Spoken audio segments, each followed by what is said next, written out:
vulnérables chez nous et ailleurs, et nous avons réaffirmé notre soutien indéfectible à l'Ukraine. Ladies and gentlemen, I am extremely proud to have shared an economic G7 finance here in Bercy in Paris. We're here to prepare the Leaders' Summit that's going to take place under President Macron's leadership in June in Evian. As France holds the presidency of the G7, my president has set a range of priorities, of which a big part are fundamentally economic. This is not just a simple gathering. This is the result of months of work and discussion, and I would like to use this opportunity to thank everyone that's been involved in the process of organizing this meeting here in Bercy, but also making the work land. Thank you all. We are at a critical moment, and we could feel this. There was solemnity in our discussions. The level of our discussions matched the momentum of this G7. This meeting is about, one, delivering a message about the virtues of dialogue and sustainability. But it's also about the necessity of taking actions. And let me tell you something. To those who question the very existence of the G7, the last few months have proven them wrong. This is the 7th formal G7 meeting that I was sharing since January in all sorts of organizations and distributions of ministers, not only to address the situation, but also to find out long-term solutions to build sustainable growth. And I will say it again, it is about taking actions. We did it in March when we released the stocks of strategic reserves, and at that time it had an impact on the price of oil, and we were today again gathered to have more actions planned.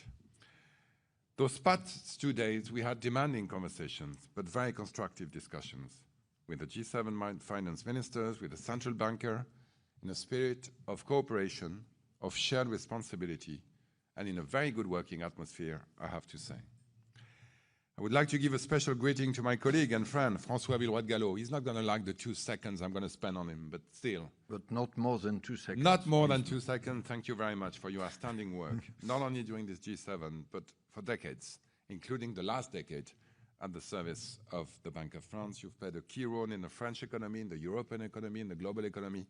Thank you very much, dear François. From the beginning of the G7 track, we had 3 main priorities to address global economic challenges. 1, to reduce global economic imbalances. 2, to work on our dependencies on critical minerals. And 3, to revamp international partnership. But G7 is also about managing emergencies, thus dealing with the ongoing crisis. And regarding this specific crisis, we have asked the IMF and the World Bank to upgrade their support to countries which are hit by the crisis. We have the list. We know, and Ajay Banga and Kristalina Georgieva were very clear, if we don't do anything, 50 million people might be faced with a food crisis very soon. We need to act, and I'll get back to that. Because the crisis has a severe impact on the most vulnerable ones, we need to support them at home and abroad. We have a G7 communiqué. You probably have it already, and if you don't, you're going to get it very soon. But in addition, and for the first time, we had a special focus communiqué on global economy and global imbalances, which we worked on with other countries. Because this G7 was not just a G7. We had special guests. We had a session this morning, very productive, with Brazil, India, Kenya, and South Korea. They contributed to the discussion. We took major steps to take the right path towards more stability, more resilience, and a better understanding of our common challenges and mutual interest. And we just had lunch with an extra set of partners from the Gulf, Qatar, the Emirates, and Saudi Arabia, in which, once again, we're able to discuss the global economy, but also be highly impressed with their resilience and their adaptability. They are on the forefront of the crisis, and we commend their resilience. Now let's come back to our 3 main priorities. First, global imbalances. We all share a common view. those imbalances are not sustainable. They're growing, they're persistent, they create unprecedented geopolitical, political, economic, and financial tensions. They have to stop. On one side, you have China with an excessive surplus that's growing every day. On the other side, the US with a major deficit. And on the third side, Europe, which doesn't invest enough. And this is affecting everyone, us included, but also everyone else. We have a record in history. The China surplus is now $1,200 billion, 20% of global exports, and with concrete impacts on our daily lives. This is about jobs, this is about industry, this is about affordability, this is about consumption. This situation undermines our citizens' trust in globalization, in our very model, and this is not good news for our country, including outside of the G7. We all share common interests. At the end of the day, it's not about whose fault it is, but how we, all together, address the situation. This is multilateralism at its best. And on this front, we agreed to take urgent actions. We shared the need to take domestic measures based on the analysis driven by the IMF and the OECD. We need to increase investments, we need to improve productivity, we need to end market distorting policies. Those measures will be tracked by the IMF alongside with relevant international organizations such as the OECD, and we are going to keep on engaging with other countries in order to provide our leader again with a great assessments and hopefully an action plan by the time Evian comes. One very good example of what an imbalance is the issue of critical minerals. And as the G7, we decided to tackle this matter together. Canada started tackling this issue in the previous presidency. We took it on board, we've brought it further. Global imbalances mean global dependencies. Critical materials and rare earth might be an abstract concept to some of you, though they are very, very special goods. It's a very small market, but a disruption, and we've seen it over the last year on that market, can cause a huge impact on the economy. One electric car requires 150 magnets. If we don't have the rare earth, we don't have the magnets. If we don't have the magnet, we don't have the car. Therefore, a supply shock of permanent magnets can put hundreds of factories out of work. This is why we decided in the G7 to extend the Critical Mineral Alliance that Canada created this time last year in order to put together a plan that's going to be very concrete on building stockpiles, on traceability of value chain, on structuring information sharing among us, on mobilizing multilateral development banks and the private sector to boost investment, and to make sure that we provide our leaders with a concrete list of projects that show that we can do it. Regarding dependencies, the ongoing war exposed our vulnerabilities. The conflict in the Middle East is impacting our lives and global economy. On that matter, and François will get back to that, we benefited from central banks and Financial Stability Board assessment. The uncertainty is putting growth and inflation at risk, and we know in what direction. Possibly less growth, probably more inflation. Most vulnerable countries endure increasing energy and food prices. The fertilizers and supply chain are under pressure. There are some people, some sectors, some countries under stress right now. It's cropping season in a big part of the world, and let us not forget that inflation in fertilizers and food means that some people will have difficulties to buy and or to find foods in the next few weeks and months. Everyone agrees that the top priority is to take trade flows back to normal. We call for the reopening of the Strait of Hormuz. We call for a lasting resolution to the conflict. We will closely monitor its impact with international organizations. But I want to be clear. The Strait of Hormuz needs to be open free of charge. We know that the longer it takes, the tougher it will be for our economy. And in the meantime, you know that we coordinated strategic reserve release in March. We also agreed on avoiding non-cooperative actions such as export ban. We do believe that targeted and temporary measures are the most effective directed to the most affected households and businesses. And for countries in need, IMF and multilateral development banks will continue working together, using the full range of their tools and in line with their respective mandate. We all agree that given the current situation, we should try by all means to avoid a food crisis. We want an action plan to be presented to our leaders in Evian this time next month, with a special attention to fertilizers in order to mitigate the impact of the conflict on agricultural production and food security. Time is of the essence. We must act. It will be a joint G7 finance and development work, which will also involve relevant international organizations such as the Food and Agriculture Organization, the International Fund, the World Bank, and so on. As you know, support to Ukraine has been an important part of our work over the last 4 years. It still is. Support to Ukraine is a major commitment of our presidency, and I want to reaffirm our strong and definitive support. This is why it was important for us to convey Finance Minister of Ukraine, Serhiy Marchenko, and the Governor of the Central Bank. And I want to make it very clear, Russia cannot benefit from the war in the Middle East. This is not an option, and on this, all G7 members agree. On Ukraine, we've made huge progress on closing their financing gap. We are not there yet. We are supporting them. There's reform conditions. We need Ukraine to put their side of the story, which is putting reforms in place. They are strongly committed to that.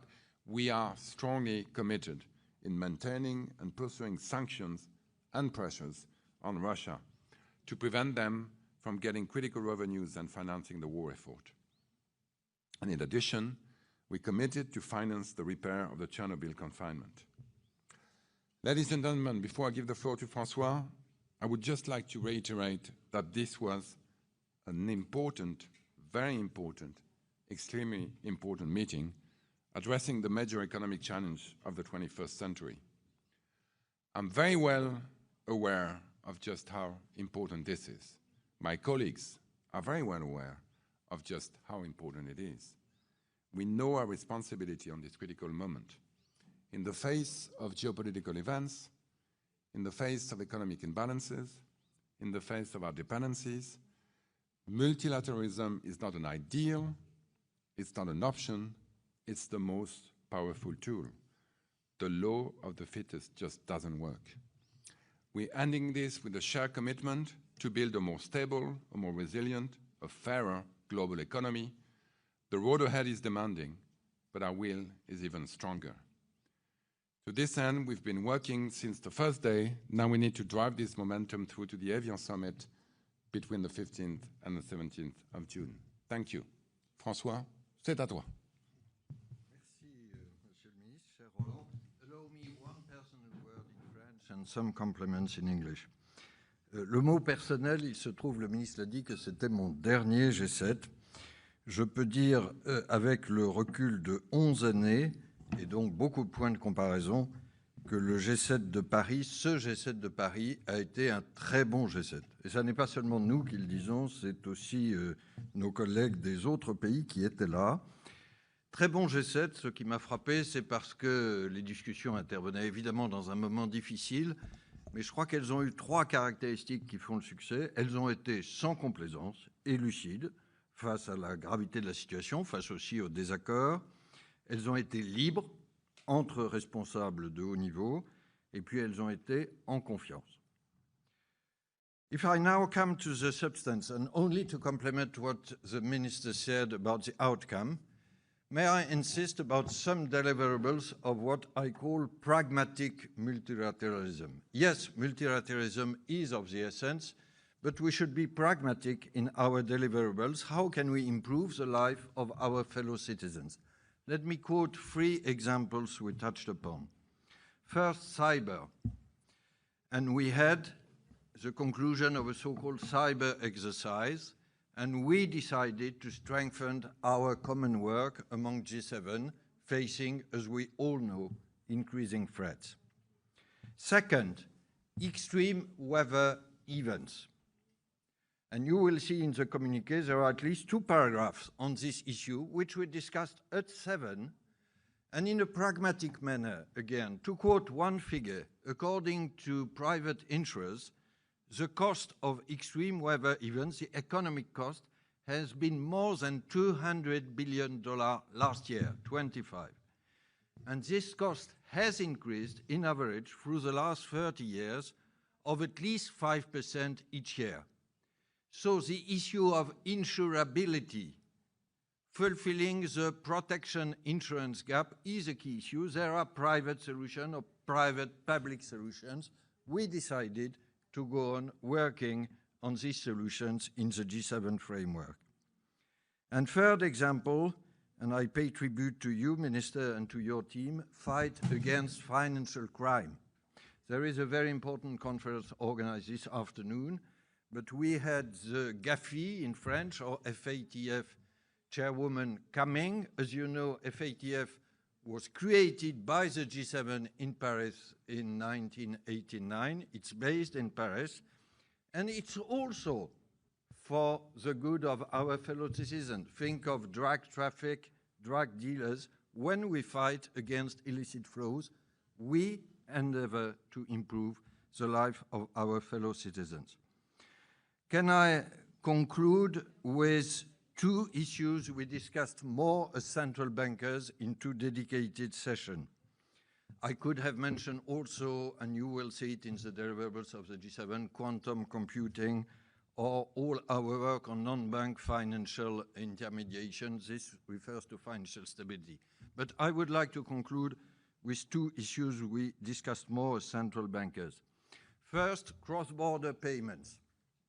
And this is also a very practical progress for millions and millions of people around the globe. We know that cross-border payments are too slow, too expensive at present. We decided to accelerate the interlinking of our fast payment system and adopted common values and prepare a practical handbook on that. We should make cross-border payments definitely quicker, cheaper, and safer. And last but not least, we discussed, obviously, among central bankers, monetary policy and global economy. And here I link it directly to what you said, Roland. It was in a broadened circle with our South Korean, Indian, and Kenyan colleagues. We obviously face a diversity of situations. Let me stress from an economic standpoint that there are 2 supply shocks happening at global level at present. An energy supply shock, obviously, linked to the conflict and negative for most jurisdictions, but a positive supply shock on artificial intelligence. And the combination of these 2 shocks is different from one jurisdiction to another. But that said, we discussed, obviously, the increasing uncertainty increased by the ongoing conflict in the Middle East. It heightens risk, as you said, to both growth and inflation. We discussed heightened volatility on sovereign bonds market. It has several reasons. The uncertainty I just mentioned, including political uncertainty in some jurisdictions, some questions on fiscal policies, but let us be clear, fears of inflation. And this is for us, central banks. So we reaffirm strongly our collective commitment to monetary policy, ensuring price stability and anchoring inflation at target for the medium term. And this is a strong collective commitment. You will see it in the communiqué. Monetary policy will remain data dependent, and we are closely monitoring what we call the second round effect on core inflation, on inflation expectations, and on economic activity. We are ready to act as much as necessary. The precise answer clearly belongs to each central bank and each jurisdiction. And I will stop there and will answer your questions. Can you tell your... Et évidemment, les questions en français sont les bienvenues. Et Merci. on répondra en français. Georges Delali du Politico, du coup je vais poser ma question en français. Vous avez évoqué, monsieur le ministre, des discussions franches, directes et parfois difficiles. Je me demandais si les réunions de hier et d'aujourd'hui ont été l'occasion de rappeler pour les Européens le fait que la guerre au Moyen-Orient doit se terminer au plus vite et de parler du fait que les conséquences économiques se feront sentir davantage en Europe. Merci beaucoup. Je pense qu'il n'y a pas que les Européens qui pensent ça. Nous pensons tous qu'elle doit se terminer au plus vite. On est engagés dans un conflit difficile.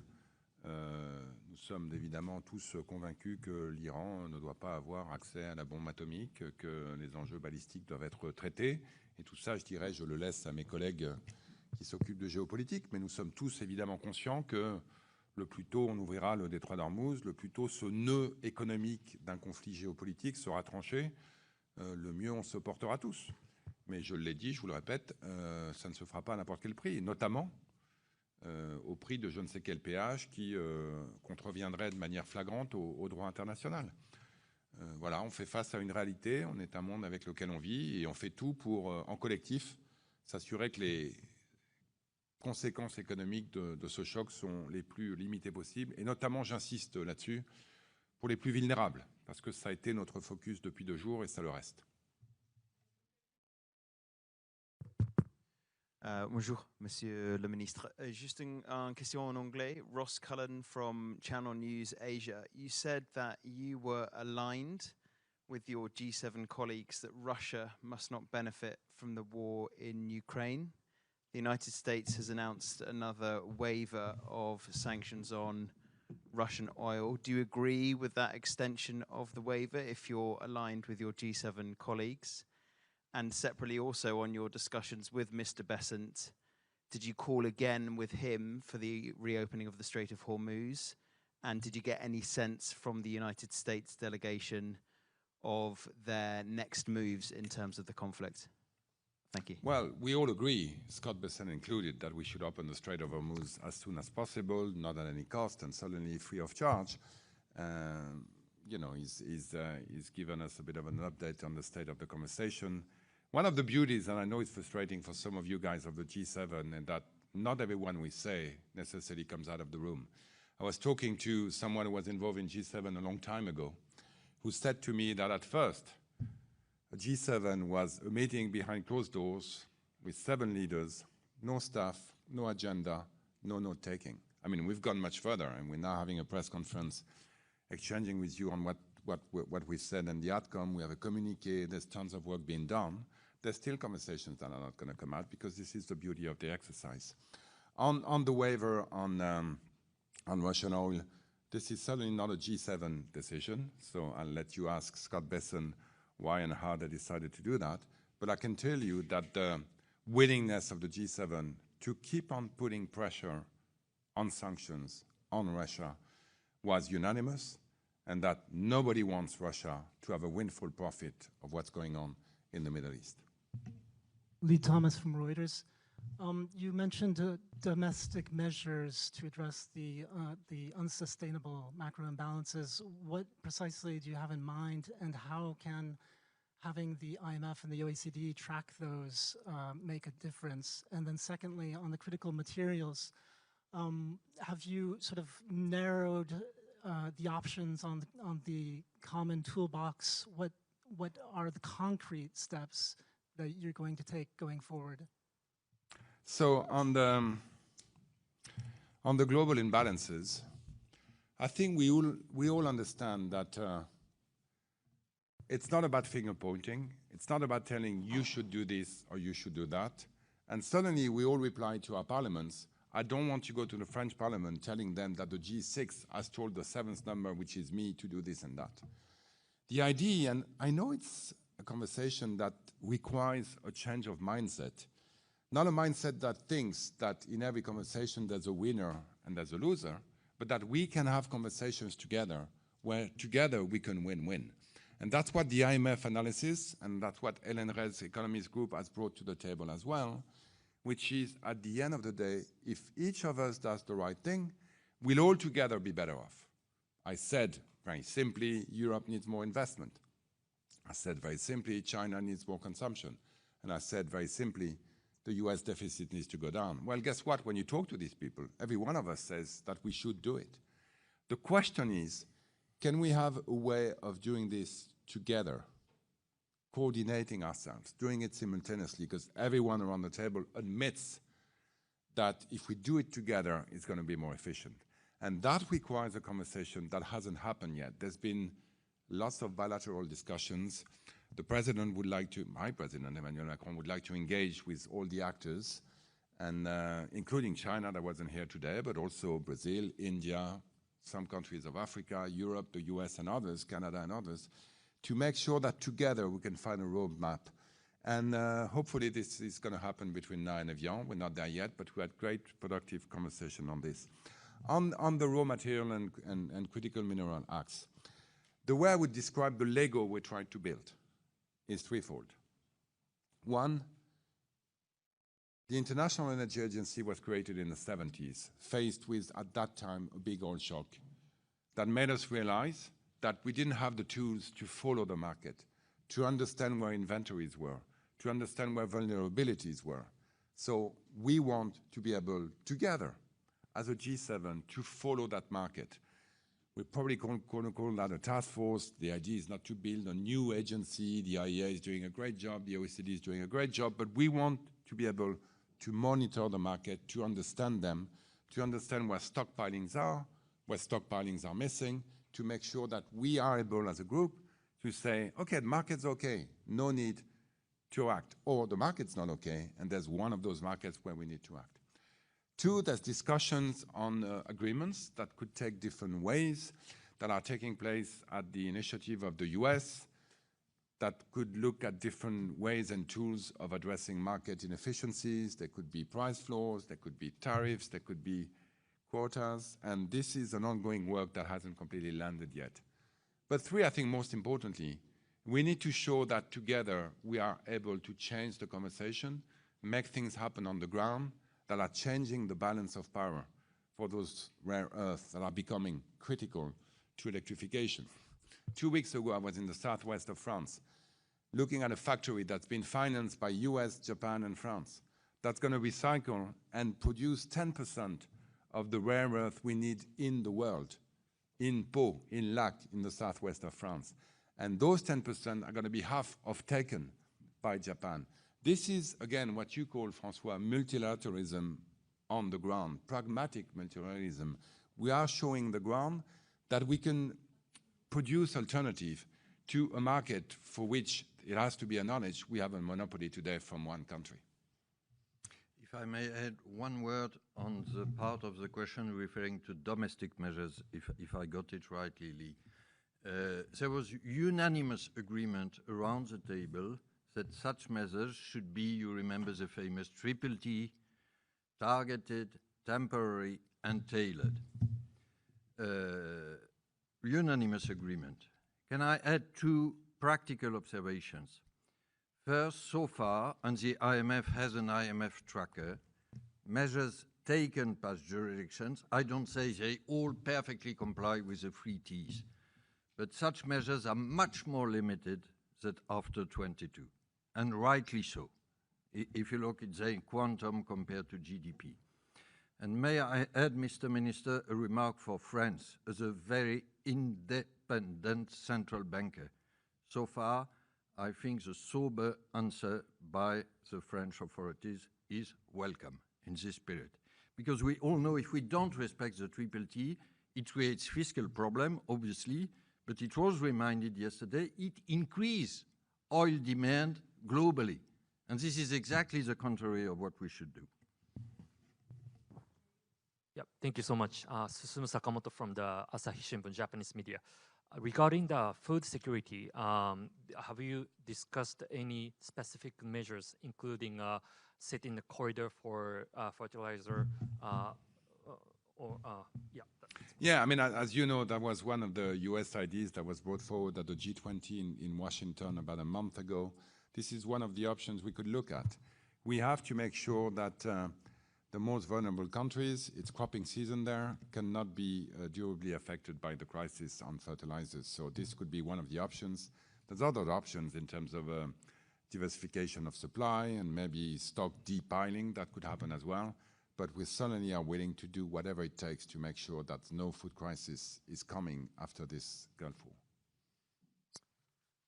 Yeah, oui. Romain Tardino, pour le journal spécial Société. Bonjour Monsieur le Ministre, bonjour Monsieur le Gouverneur. J'ai une question pour vous. En fait, il y a 2 semaines, vous disiez que le kérosène n'allait pas être à risque. Le conflit s'enlise. Qu'en est-il aujourd'hui?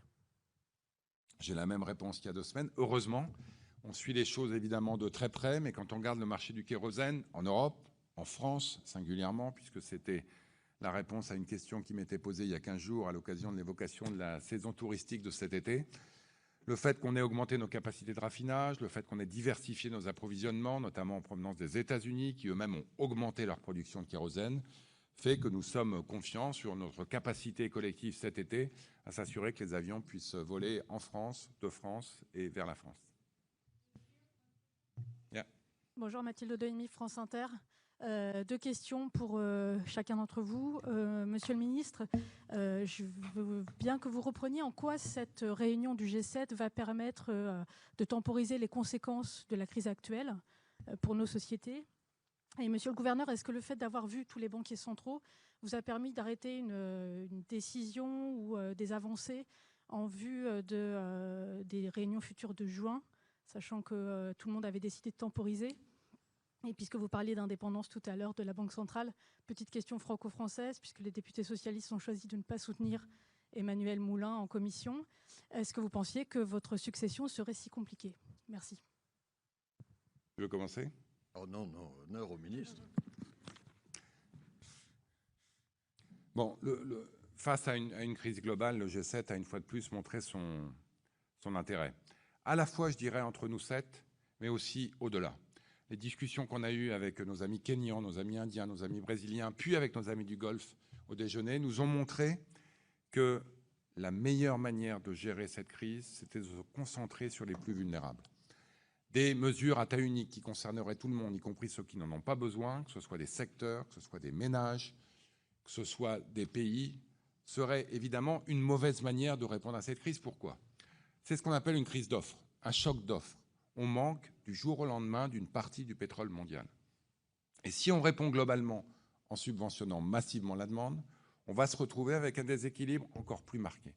Et donc ce consensus autour de notre capacité collective à identifier les plus vulnérables et à diriger nos mesures vers eux, c'était évidemment un des éléments concrets de ce G7.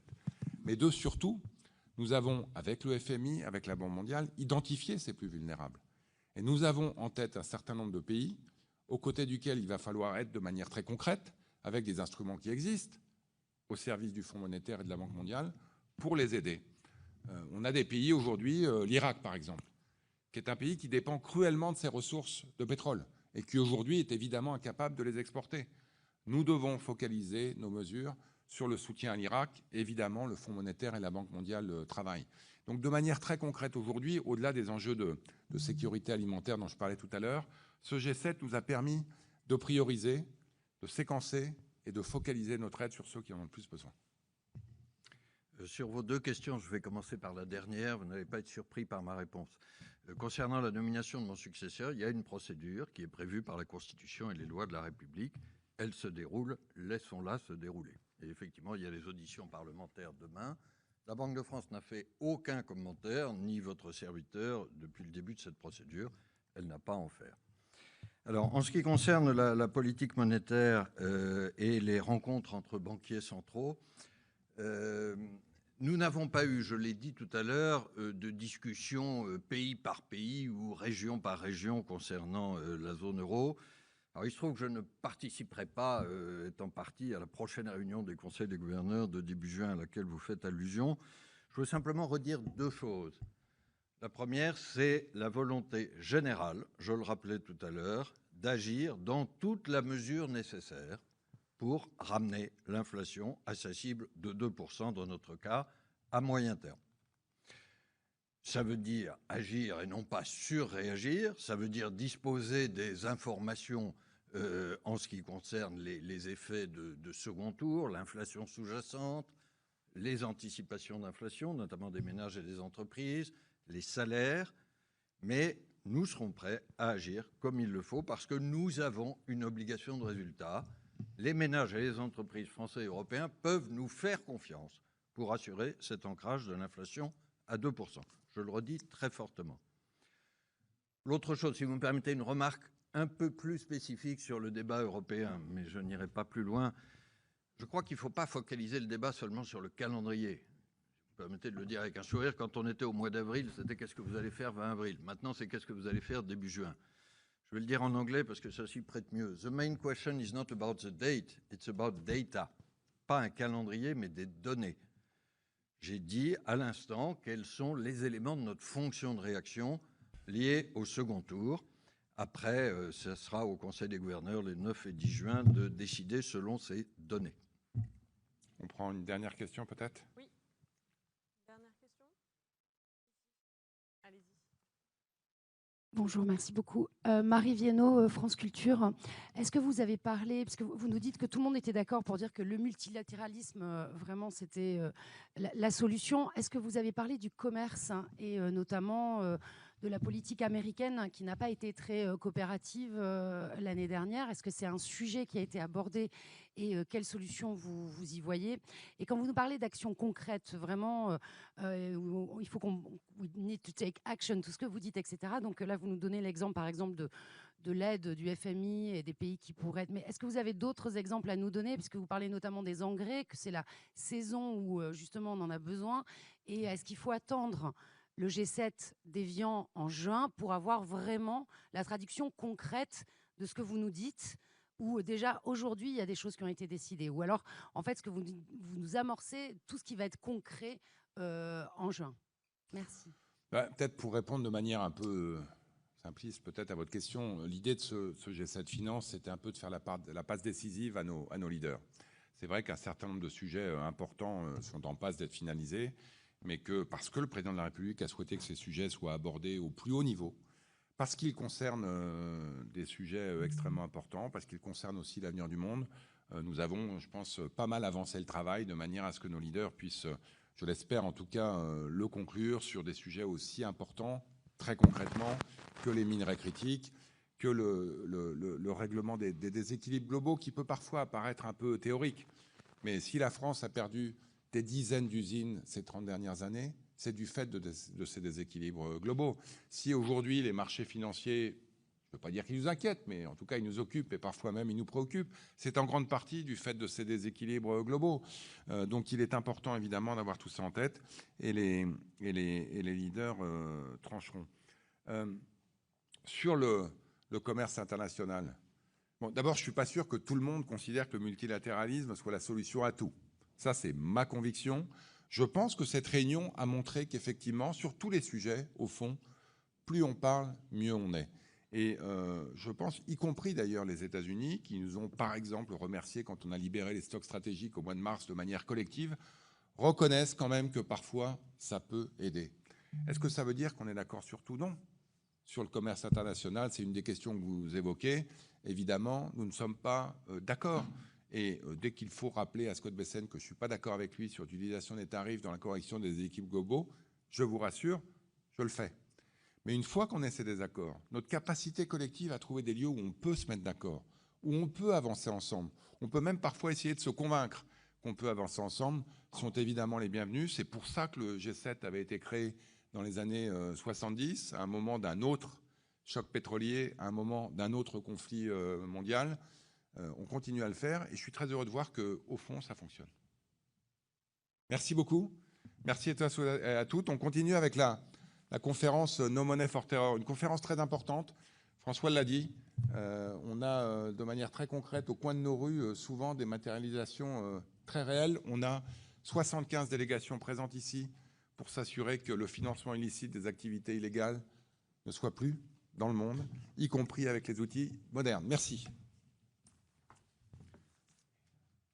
Pour la suite, for the next steps, just so if you want to go to the briefing just after, you can follow Juliette in the meeting room where you are gathered.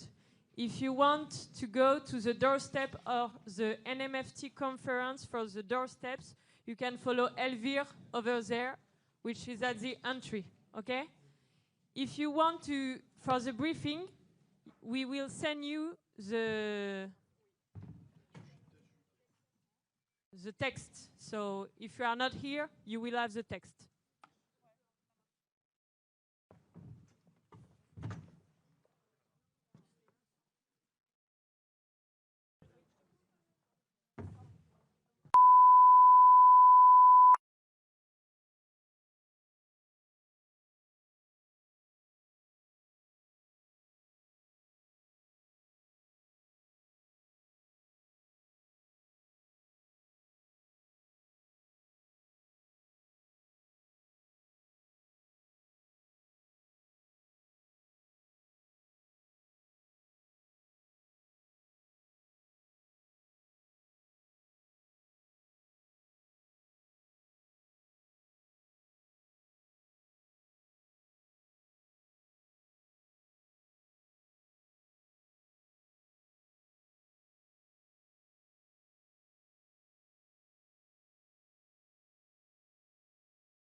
Only a few seconds.